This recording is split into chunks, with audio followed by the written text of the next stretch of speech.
O livro de Ezequiel é muito mais do que só uma lista de profecias, sabe? É uma jornada, é uma viagem realmente dramática de um homem que vê o seu mundo desmoronar.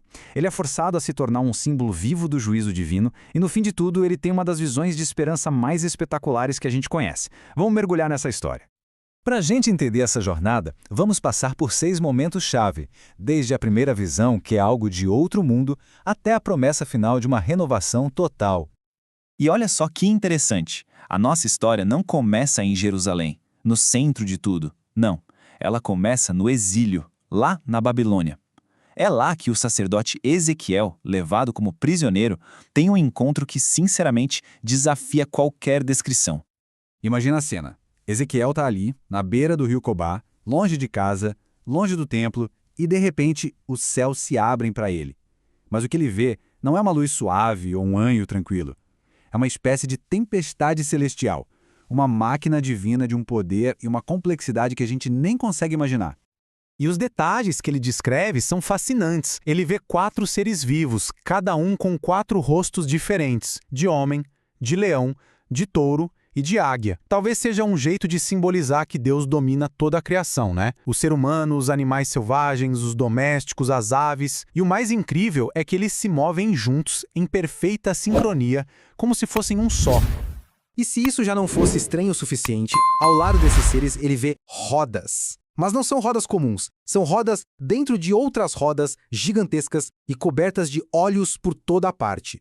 Elas conseguiam ir para qualquer direção sem precisar virar. É como um símbolo da onipresença de Deus, que vê tudo e está em todo lugar ao mesmo tempo. O mesmo espírito que movia as criaturas movia as rodas. Tudo conectado. E toda essa carruagem celestial, fantástica, sustenta uma plataforma que parece feita de cristal. E em cima dela, um trono que brilha como uma pedra de safira. Sentada no trono, uma figura feita de fogo e luz, que Ezequiel só consegue descrever como a imagem da semelhança da glória do Senhor. Diante de uma coisa dessas, Ezequiel só consegue fazer uma coisa: cair com o rosto no chão. Depois de uma visão tão poderosa, a gente até pensa que a missão dele vai ser gloriosa, né? Mas é exatamente o contrário. A tarefa que Ezequiel recebe é, na verdade, ingrata e muito dolorosa. A ordem que ele recebe é bem direta. Ele precisa se levantar e falar. Não para um povo estrangeiro, mas para o seu próprio povo, que Deus descreve sem meias palavras como rebelde, teimoso, de coração duro. E Deus já avisa, olha, não importa se eles vão te ouvir ou não, eles vão saber que um profeta esteve no meio deles. A missão não era sobre ter sucesso, mas sobre ser fiel à mensagem. E para que ele absorvesse essa mensagem de corpo e alma, Deus manda ele fazer algo muito simbólico: comer um pergaminho. E o que estava escrito nesse rolo? Só lamento, queixume e gemido. Pura desgraça. Mas o paradoxo é que quando ele come, o gosto na boca dele é doce como mel. A palavra de Deus, mesmo quando é uma palavra de juízo, para o profeta fiel é recebida como algo bom. A profecia de Ezequiel não se limitava a palavras. Ele foi chamado para literalmente encarnar a mensagem. Ele teve que transformar a própria vida numa série de performances públicas, bem chocantes, aliás. E os atos que ele faz são impressionantes. Ele pega um tijolo e desenha Jerusalém nele para simular um cerco militar. Ele fica deitado de lado por mais de 1 ano para simbolizar os anos de pecado do povo. Ele raspa o cabelo e a barba e depois divide os fios para mostrar o destino trágico dos moradores da cidade. Ele se torna o próprio outdoor do julgamento que estava por vir. E agora, a gente chega no ponto mais baixo, no fundo do poço da história. A razão de todo esse julgamento é revelada para Ezequiel numa visão terrível, que o transporta de volta para Jerusalém. O que ele vê no templo, que deveria ser o lugar mais sagrado do mundo, é de arrepiar. Idolatria por todos os lados. Já na entrada tinha um ídolo. Nas salas secretas, os líderes adoravam imagens de répteis.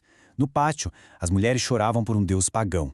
E o pior, os próprios sacerdotes, de costas para o santuário de Deus, adorando o sol. A corrupção era total, em todos os níveis. E aí vem um momento crucial. Como consequência direta de toda essa profanação, Ezequiel vê aquela mesma presença divina radiante, a mesma glória que ele viu lá no rio, se levantar do seu lugar no Santo dos Santos. E aos poucos, de forma dolorosa, ela abandona o templo e a cidade. É a cena mais trágica do livro inteiro. Deus está deixando a sua própria casa. Com Jerusalém destruída, o templo abandonado e o povo no exílio, qualquer esperança parecia morta. completamente morta. E é nesse momento, no auge do desespero, que Ezequiel tem a visão mais famosa de todo o seu livro. O Espírito de Deus o leva até um vale, mas não é um vale verde bonito. É um vale cheio de ossos humanos, espalhados e totalmente secos. Aqueles ossos eram retrato do povo de Israel, sem vida, sem esperança, um cemitério de sonhos. E aí, Deus faz a pergunta que parece impossível: esses ossos podem voltar a viver?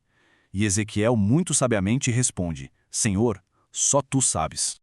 Então, seguindo a ordem de Deus, Ezequiel começa a profetizar para os ossos. E o milagre acontece em etapas. Primeiro, um barulho ensurdecedor, e os ossos começam a se encaixar, esqueleto por esqueleto. Depois, tendões, carne e pele cobrem todos eles. Mas ainda eram só corpos. Então, Ezequiel profetiza ao sopro de vida, ao Espírito, que vem e entra naqueles corpos. E de repente, um exército imenso, vivo, se levanta. Essa visão espetacular não era sobre uma ressurreição literal de pessoas mortas. Era sobre a ressurreição de uma nação inteira. Ela marca a grande virada do livro. A gente sai do juízo e entra numa promessa de restauração que é muito maior do que simplesmente voltar para casa. E aqui está o centro da promessa. O problema de Israel nunca foi só político, entende? Era um problema no coração. Por isso, Deus promete fazer uma cirurgia espiritual. Ele mesmo vai arrancar aquele coração de pedra, teimoso e rebelde, e colocar no lugar um coração de carne, um coração vivo, que pulsa, que obedece. É uma transformação de dentro para fora. Para fechar, a jornada atinge o seu ponto máximo. Ezequiel tem uma visão de um novo templo, perfeito, puro. E então, aquela mesma glória de Deus que ele viu ir embora, agora retorna pelo portão leste e enche o novo santuário. Só que dessa vez para nunca mais sair. E desse templo começa a fluir um rio que cura tudo por onde passa, transformando o deserto em um jardim. O livro de Ezequiel termina dando um novo nome para essa cidade restaurada, Javé Shammah, que significa o Senhor está ali. E essa é a grande questão que fica ecoando para a gente. A história de Ezequiel começa com a visão da presença de Deus no exílio, passa pela dor da sua partida e termina com a promessa máxima. A verdadeira restauração, a vida de verdade, não está num prédio ou num lugar geográfico, mas na presença constante e curadora de Deus junto com o seu povo.